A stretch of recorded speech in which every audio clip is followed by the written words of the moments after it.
Hey everyone, Telander here, and welcome to a brand new episode of the Ostium Sagas. Did you know you can get access to a bunch more unreleased Ostium Sagas content? It's easy, just become a supporting patron at the $5 level and above on the Ostium Network Patreon at patreon.com/ostiumpodcast. On our Patreon, you'll get access to many new episodes of the Ostium Sagas you haven't heard before, as well as a bunch of other bonus content. Once again, that's patreon.com/ostiumpodcast. Now, I'd just like to thank some of our new patrons for supporting the Ostium Network. Thank you to Rob, Jedia Care, Bobby, Maggie, and Liloberry for supporting us. We really appreciate it. Okay, let's get this Ostium Sagas episode started, shall we?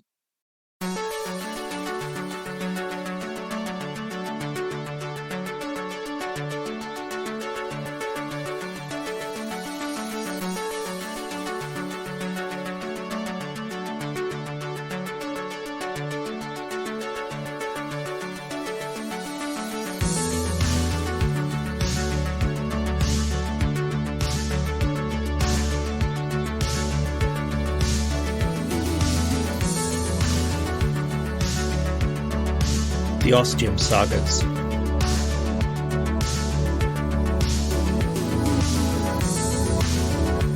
'49.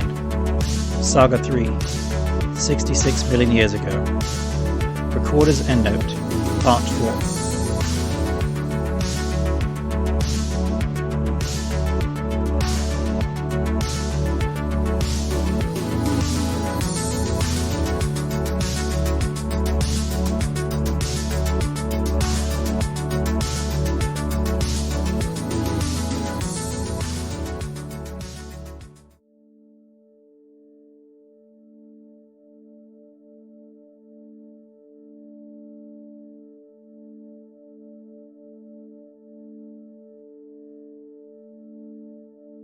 To keep things secret from the masses.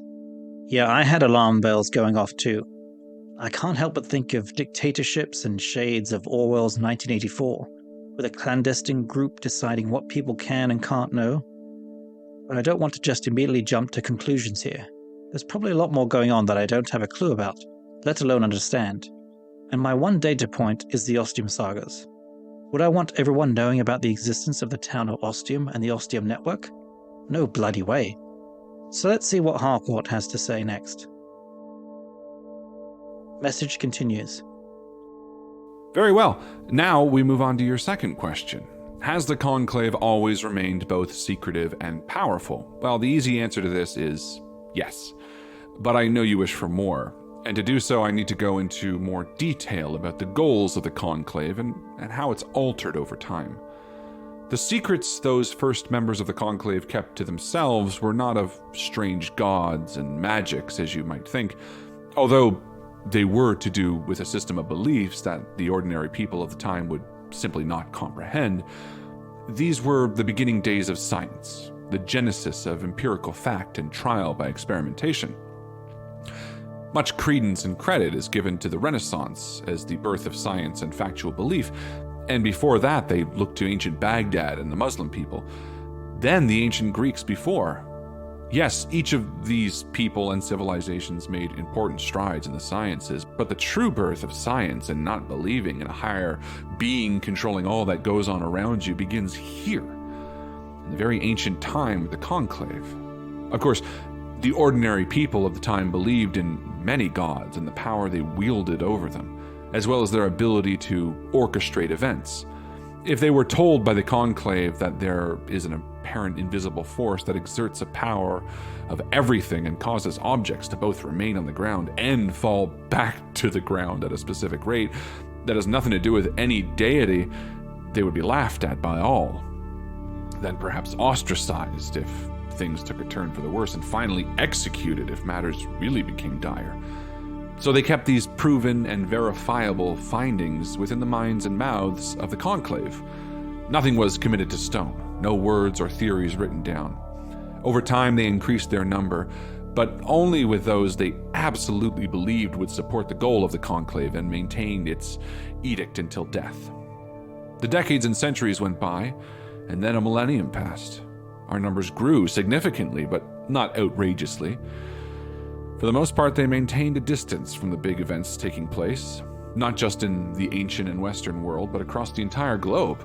For that's how far their reach now extended, continuing their studies into sciences and matter and the effect it had on the planet and its people.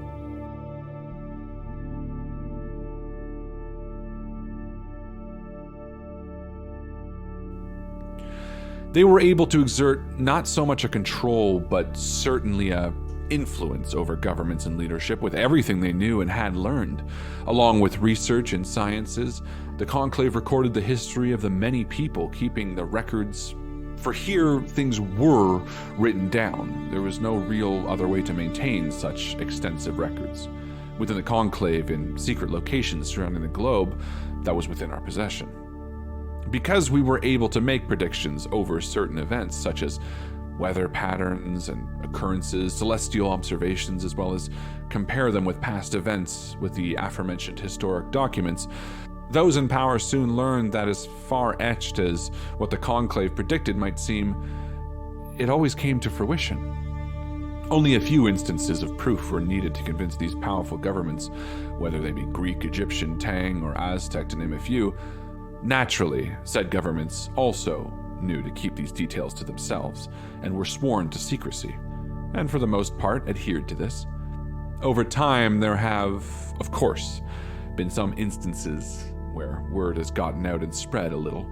This is in fact where the idea of magic actually comes from in the general populace of the world, as well as concepts of wizards and warlocks and mages and witches.